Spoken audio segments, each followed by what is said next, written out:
శ్రీ లలిత పరమేశ్వరి చక్రపురం ఛానల్కి స్వాగతం సుస్వాగతం.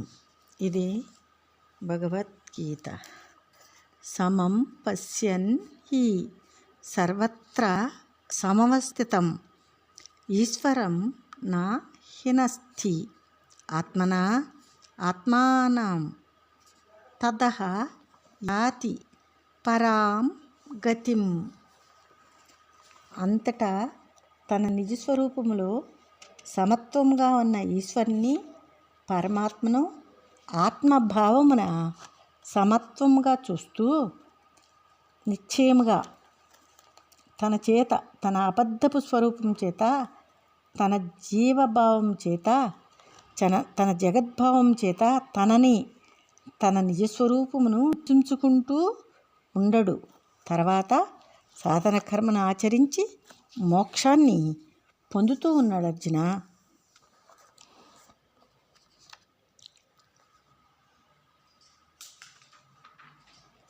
ప్రకృత్యా ఏవ చ కర్మాణి క్రియమాణాని సర్వశః యః పశ్యతి తథా ఆత్మానం అకర్తారం సహ పశ్యతి.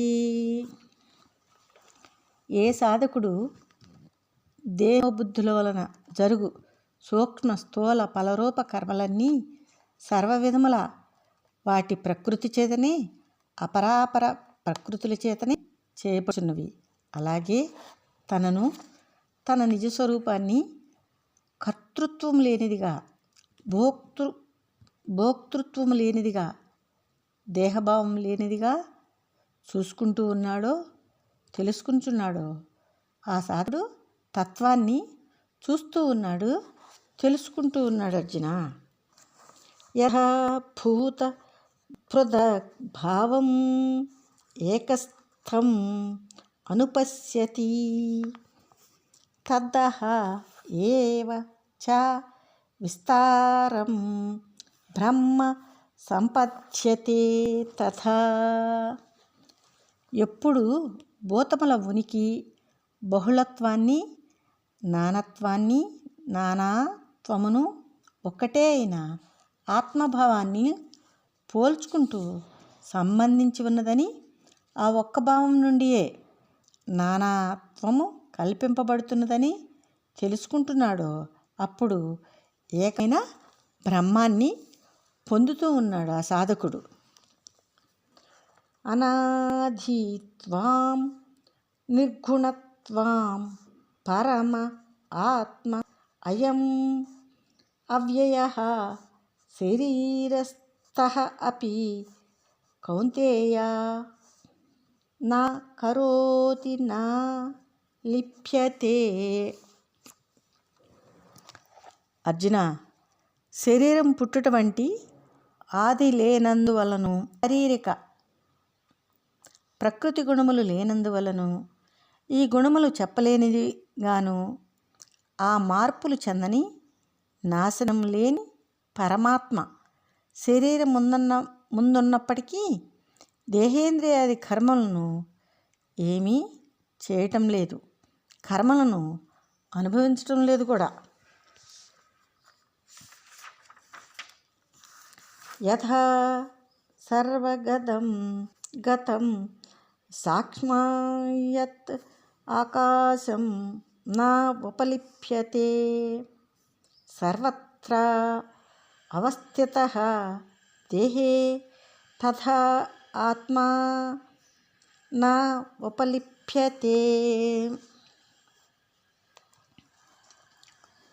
సర్వ పదార్థాల ఉనికిని అవకాశమిస్తూ సర్వవ్యాపి అయినప్పటికీ సూక్ష్మ మగుట వలన ఆకాశం ఎలాగైతే ఆ పదార్థాలతో సంబంధ పడకుండా ఉంటుందో అలాగే పరమాత్మ సర్వదేహాలందు ఉన్నప్పటికీ సంబంధం పడుటలేదు. యదా ప్రకాశయతి ఏకః కృతసమం లోకం రవిః క్షేత్రం క్షేత్రీ తథా కృతసా ప్రకాశయతి భారత.